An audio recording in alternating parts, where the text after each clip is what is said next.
अस्सलाम वालेकुम। Next topic हम लोगों ने स्टार्ट करना है growth and reproduction in bacteria. Okay, so growth in bacteria means the increase in the total population rather than increase in the size of organism। Okay, तो growth का क्या मतलब है? ग्रोथ का मतलब है हम यहाँ पर एक सिंगल बैक्टीरिया की बात नहीं कर रहे हैं कि सिर्फ सिंगल ऑर्गेनिज्म का साइज़ बढ़ना, उसका छोटे से बड़े हो जाना, हम उस वाली ग्रोथ की बात नहीं कर रहे हैं। यहाँ पर growth in the sense means के बैक्टीरियाज का ग्रो करना मीन्स बैक्टीरियाज का तादाद में बढ़ना। ठीक है, तो increase in the total population की बात कर रहे हैं हम। ठीक है, 2 से 4, 4 से 10, 20, फिर उससे हंड्रेड्स की तादाद में, फिर थाउजेंड्स की तादाद में, हम उस इंक्रीज़ की बात कर रहे हैं। ठीक है, इंक्रीज़ इन द पॉपुलेशन। यहाँ पर कोई ये मिसलीड ना करे कि साइज ऑफ ऑर्गेनिज्म के इंक्रीज़ होने की हम बात नहीं कर रहे हैं। ठीक है, पॉपुलेशन के इंक्रीज़ होने को हम in the sense of growth ले रहे हैं। ठीक है, कि वो ग्रोथ हो रहे हैं, उनकी ग्रोथ हो रही है, वो बढ़ रहे हैं तादाद में, उस सेंस में हम इधर ग्रोथ को पढ़ रहे हैं। ठीक है, their growth is very fast, तो इनकी ग्रोथ बहुत ज़्यादा फास्ट होती है, यानी कि इनका बढ़ना, इनकी तादाद में बढ़ना, इनका जैसे कि 2 से 4, जैसे कि अगर मैं सिंपल वर्डिंग्स में कहूँ कि इनका बस तादाद में बढ़ जाना वो बहुत ज़्यादा फास्ट होता है। ठीक है, and depend on, for example मैं एक छोटी सी एग्जांपल देती हूँ। जैसे फंगस की अगर मैं बात करूँ, ठीक है, अगर कहीं पर घरों में भी अक्सर देखा होगा, या घरों के आसपास गलियों में आते जाते बहुत सारी जगहों पर फंगस दिखने को मिलता है। तो फंगस अगर थोड़ा सा भी कहीं पर लगा हुआ हो, थोड़ा सा भी अगर कहीं पर फंगस की ग्रोथ हो गई हो, थोड़ी सी भी, कुछ टाइम के बाद ही, हमें कुछ घंटों के बाद ही, या एक आध दिन के बाद ही वो इतने ज़्यादा उसकी अमाउंट इतनी ज़्यादा बढ़ चुकी होती है, जो इतने से एरिया में था उसने इतनी ज़्यादा जगह घेर ली होती है। फिर तो इसका मतलब क्या है कि उसकी ग्रोथ बहुत ज़्यादा हो रही है, वो तेज़ी से बढ़ रहे हैं। ठीक है, तो बिल्कुल इसी तरीके से बैक्टीरियाज की ग्रोथ भी बहुत फास्ट होती है and depend on suitable temperature. और ये ग्रोथ डिपेंड करती है सूटेबल टेम्परेचर के ऊपर, अवेलेबिलिटी ऑफ न्यूट्रिएंट्स के ऊपर। जैसा कि हमें ग्रो करने के लिए डिफरेंट चीज़ों की ज़रूरत है। हमें ग्रो करने के लिए कार्बन डाइऑक्साइड की ऑक्सीजन की ज़रूरत है, वाटर की ज़रूरत है, मिनरल्स की ज़रूरत है, न्यूट्रिएंट्स की ज़रूरत है, डिफरेंट चीज़ों की ज़रूरत है। बिल्कुल उसी तरीके से बैक्टीरियाज के लिए जो सारे उसके नेसेसरी पैरामीटर्स हैं, उन सब की बैक्टीरियाज को भी ज़रूरत पड़ेगी, तमाम फैक्टर्स की ज़रूरत पड़ेगी। उनमें क्या क्या चीज़ें शामिल हैं, उनमें भाई इनको सूटेबल टेम्परेचर चाहिए। ठीक है, अगर बहुत ज़्यादा इनकी जो रेंज है, जो इनकी सेट रेंज है, जिस रिक्वायर्ड टेम्परेचर, जो इनके लिए रिक्वायर्ड टेम्परेचर है, अगर उससे बहुत ज़्यादा कम होगा या उससे बहुत ज़्यादा होगा, तो वो इनके लिए सूटेबल नहीं होगा, उसमें इनकी ग्रोथ पॉसिबल नहीं हो पाएगी। ठीक है, तो इनके लिए जो सूटेबल टेम्परेचर है, उस टेम्परेचर की भी ज़रूरत है, एक स्पेसिफिक रेंज की। फिर उसके अलावा ये भी ज़रूरी है कि इनके लिए न्यूट्रिएंट्स पूरे प्रॉपर अवेलेबल हों। ऑब्वियसली अगर न्यूट्रिएंट्स अवेलेबल होंगे तो ही इन्हें जो है इनकी ग्रोथ होगी। इनके न्यूट्रिएंट्स एंड एनर्जी प्रोवाइड करेंगे हर इनके वाइटल फंक्शंस के लिए। फिर प्लस इन्हें एक स्पेसिफिक पीएच की भी ज़रूरत है और आयनिक कंसंट्रेशंस की भी ज़रूरत है। इन्हें जो आइंस चाहिए उनकी कंसंट्रेशन स्पेसिफिक होनी चाहिए। तो इन सब चीज़ों की इनकी जो ग्रोथ है वो इन सब चीज़ों के ऊपर डिपेंड करती है। अगर कोई भी चीज़ बहुत ज़्यादा कम या बहुत ज़्यादा हो जाएगी तो वो इनकी ग्रोथ के ऊपर बहुत बुरे तरीके से असरअंदाज होगी। फिर इफ़ कंडीशंस आर फेवरेबल, लेकिन अगर इन्हें सारी चीज़ें प्रॉपर अमाउंट में मिली और तमाम कंडीशंस इनके लिए फ़ायदेमंद रहीं, इनके लिए सूटेबल रहीं, फेवरेबल रहीं, then most bacterias divide after every 20 minutes. फिर बैक्टीरियाज हर 20 मिनट में डिवाइड करने हैं। Example E coli. ठीक है, the interval between two successive divisions is known as generation times. ठीक है, एक डिवीजन हुई, एक डिवीजन के बाद इसकी डिवीजन हुई, जो भी जनरेशन प्रोड्यूस हुई, उसके बाद जो सक्सेसफुली दूसरी डिवीजन होगी, इसकी अब जो डिवीजन होगी और जो नेक्स्ट जनरेशन प्रोड्यूस होगी, इन दो सक्सेसफुल डिविजन्स के दरमियान जो होता है गैप, उसे हम कहते हैं जनरेशन टाइम। ठीक है, it is different in different species. और जो जनरेशन टाइम होता है वो डिफरेंट स्पीशीज़ में डिफरेंट होता है। ह्यूमंस में कुछ और होता है, प्लांट्स में कुछ और होता है, उन प्लांट्स की स्पीशीज़ में भी कुछ और होता है। बिल्कुल उसी तरीके से फंजाई में कुछ और होगा, बैक्टीरिया में कुछ और होगा, एल्गी में कुछ और होगा, और वायरसेस में कुछ और होगा। हर स्पीशी में डिफरेंट होता है। ठीक है, फिर उसके बाद हमने ये मेनली ये टॉपिक 2 पार्ट्स पर डिपेंड करता है, ग्रोथ और रिप्रोडक्शन। अभी हम लोगों ने इस लेक्चर में कंप्लीट करने हैं ग्रोथ फेसेस, जितने भी बैक्टीरियाज के हमने वो कंप्लीट करने हैं। तो अकॉर्डिंग टू ग्रोथ बैक्टीरियाज के टोटल कितने फेजेस हैं? 4 फेजेस हैं बैक्टीरियाज के, ठीक है। ग्रोथ के बेसिस पर सबसे पहला फेज है हमारे पास लैग फेज, ठीक है। लैग फेज का मतलब है नो ग्रोथ। इस फेज में कोई ग्रोथ नहीं हो रही। Bacteria prepare themselves for coming division, ठीक है, डिवाइड करने के लिए। इस फेज में भाई अगर ये इसमें कोई ग्रोथ हो ही नहीं रही तो एक सिंपल सा सवाल जहन में आता है, अगर इस फेज में कोई ग्रोथ नहीं हो रही तो ये ग्रोथ फेजेस में क्यों शामिल है? ये ग्रोथ फेसेस में इसलिए शामिल है क्योंकि बेशक अगर इस फेस में कोई ग्रोथ नहीं हो रही, बट ये फेस इस फेस में बैक्टीरियाज अपने आप को ग्रोथ के लिए या डिवीजन के लिए प्रिपेयर करते हैं, ठीक है, इसलिए ये ग्रोथ फेसेस में इंक्लूडेड है, ठीक है। Bacteria prepare themselves for coming division. उसके बाद that is adapting to its new environment and growth has not yet achieve its maximum rate, ठीक है। इस फेज में ग्रोथ स्टार्ट ही नहीं होगी तो मैक्सिमम रेट को कैसे अचीव करेगी? इस फेज में जस्ट बैक्टीरिया अपने आप को प्रिपेयर करते हैं और अडेप्ट करते हैं न्यू इन्वायरमेंट के लिए और ग्रोथ के लिए। अडेप्ट करना मतलब अपने अंदर नेसेसरी चेंजेस लेकर आना, अपने अंदर वो चेंजेस लेकर आना जो आगे ज़रूरी हो, हेल्पफुल हो, ठीक है। तो ये क्योंकि डिवाइड होने के बाद इन्हें न्यू इन्वायरमेंट यानी कि न्यू फेसेस से इन्हें गुजरना पड़ता है, उसके लिए अपने आप में कुछ मखसूस चेंजिंग्स लेकर आते हैं जिनकी ज़रूरत पड़ती है। तो मतलब अडेप्टेशंस लेकर आते हैं, मतलब अपने आप को प्रिपेयर करते हैं। देन फिर लैग फेज के बाद है हमारे पास लॉग फेज, ठीक है। पहला था लैग फेज LAG, अब है लॉग फेज LOG। ये रैपिड ग्रोथ पीरियड है, इधर ग्रोथ स्टार्ट हो जाती है, बहुत फास्ट ग्रोथ होती है।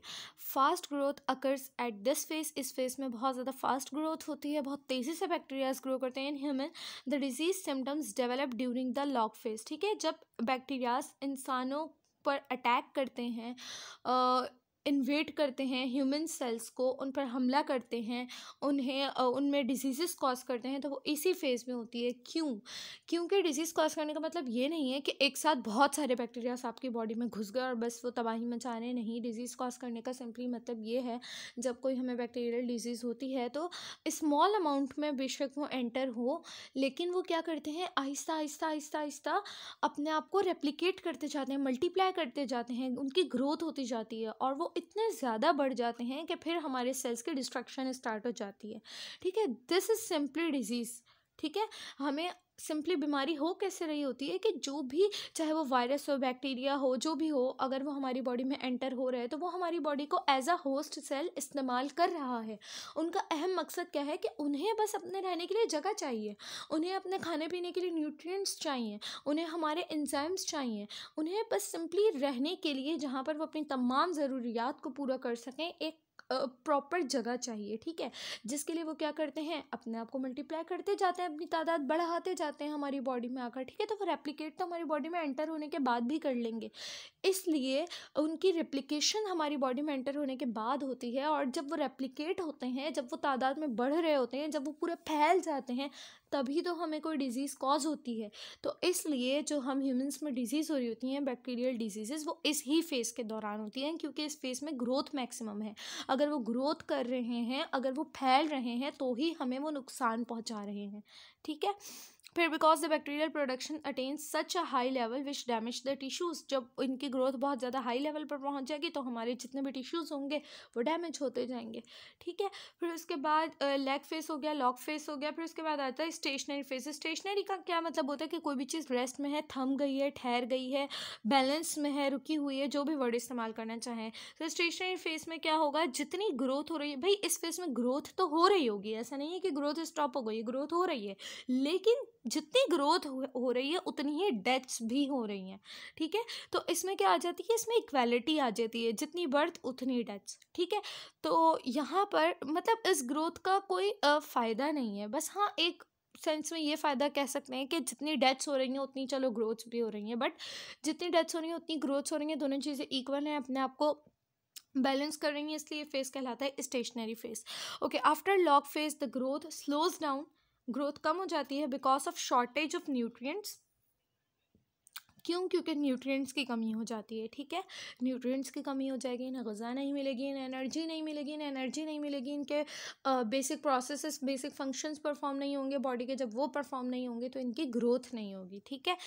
दस rate of reproduction and death of bacteria becomes equal, ठीक है। तो यहाँ पर रेट मतलब है कि जो स्पीड होती है रिप्रोडक्शन और डेथ्स की वो इक्वल हो जाती है, ठीक है। यानी कि बस वही वाली बात कह लें। यहाँ पर क्या था, स्टेशनरी फेज में अभी मैंने बताया कि इक्वल बर्थ्स और इक्वल डेथ्स, ठीक है। तो यहाँ पर रिप्रोडक्शन जितने ग्रो होंगे, जितने डिवाइड होंगे, उतने ही डेथ उनकी उतने ही डेड भी होते जाएंगे, उतनी ही डेथ्स भी होती जाएंगी, ठीक है। फिर उसके बाद आ जाए finally death phase.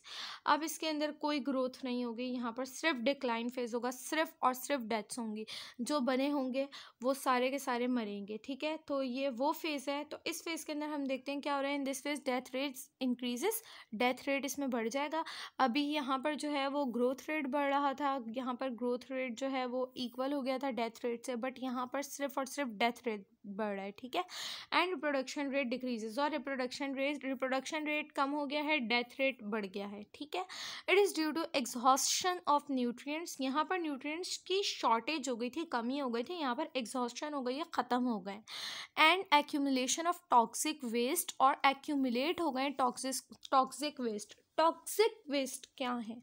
Toxic waste different sense में लिया जा सकता है। इसका मतलब एक टॉक्सिक वेस्ट ये भी हो सकते हैं जो इनके अपने मरने से जो इनका वेस्ट वहाँ पर क्रिएट हो रहा है, मैस क्रिएट हो रहा है, इनका वेस्ट प्रोड्यूस हो रहा है इनके अपने डेड पार्ट्स से, वो भी इनके लिए एज अ टॉक्सिन काम कर सकता है। सेकंड ये, अगर किसी इन्फेक्शन के अगेंस्ट, अगर किसी बैक्टीरियल डिजीज़ के अगेंस्ट हम कोई दवाइयाँ दे रहे हैं तो वो अगर इन्हें नुकसान पहुंचा रही हैं तो वो भी एज अ टॉक्सिन इनके लिए काम कर सकती हैं, ठीक है। तो जो भी रीज़न हो, बस जो भी मॉलिक्यूल्स के जो भी चीज़ें इनके लिए हार्मफुल हैं, इनके लिए एज अ टॉक्सिन काम कर रही हैं, उनकी एक्यूमुलेशन की वजह से, उनके जमा हो जाने की वजह से और न्यूट्रिएंट्स के ख़त्म हो जाने की वजह से ये डेथ होती है।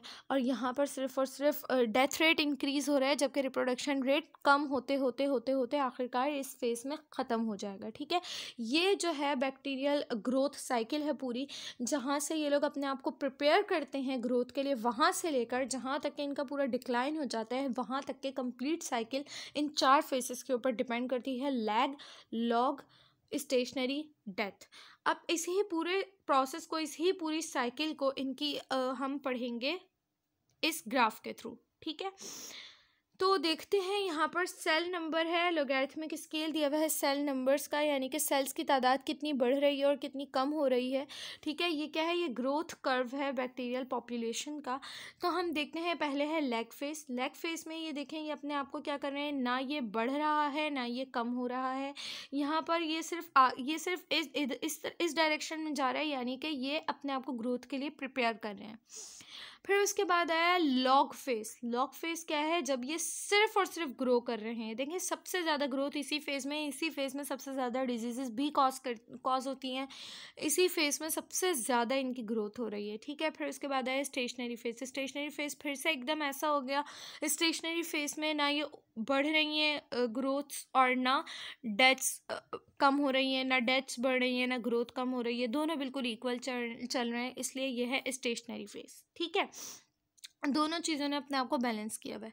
फिर उसके बाद आ गया डेथ फेस। अचानक से इनके नंबर ऑफ़ सेल्स कम हो गए, यहाँ पर नंबर ऑफ़ सेल्स इक्वल हैं, फिर यहाँ पर एकदम से नंबर ऑफ़ सेल्स ये यहाँ पर बढ़ रहे हैं, फिर यहाँ पर नंबर ऑफ़ सेल्स इक्वल जा रहे हैं, फिर यहाँ पर नंबर ऑफ़ सेल्स एकदम से कम हो रहे हैं क्योंकि यहाँ पर हो रही है डिक्लाइन। तो इस ग्राफ की मदद से भी हम लोगों ने इन पूरे फेसेस को देख लिया है। यहाँ पर ये वाला टॉपिक होता है ग्रोथ का ख़त्म। नेक्स्ट टॉपिक है हमारे रिप्रोडक्शन ऑफ बैक्टीरिया, जो इंशाल्लाह हम पढ़ेंगे नेक्स्ट लेक्चर में। अगर इस लेक्चर में कोई भी कन्फ्यूजन है तो मुझसे क्लियर कर लें, ठीक है। अल्लाह हाफ़िज़।